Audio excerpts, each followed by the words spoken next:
Whispers of the Forgotten.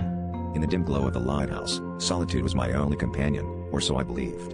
The rhythmic crash of waves was a comforting lullaby, until one night, the fog rolled in thicker than ever before, carrying with it a chorus of murmurs. At first, I dismissed them as tricks of the wind, but soon, the whispers became distinct, unraveling tales of shipwrecks lost to the sea. These were not just stories, they were confessions of souls trapped in the depths, yearning for the home they never reached. I felt a chill creep into my bones, a feeling that maybe I wasn't the only one listening. Days passed, but the fog lingered, a constant shroud over my tiny world.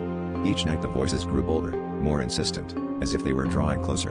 I began to notice strange occurrences, the lighthouse light flickering at odd intervals, shadows flitting across the beam, and the inexplicable scent of salt and decay wafting through the air.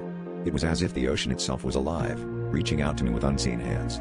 One evening, I found an old, waterlogged journal washed up on the rocks below. Its pages were filled with desperate scribbles, the final words of a captain doomed to the sea. As I read the journal under the dull glow of the lantern, the whispers grew louder, almost as if someone stood behind me, breathing down my neck. The stories within spoke of betrayal and vengeance, of a crew that turned against their captain, leading to their collective demise.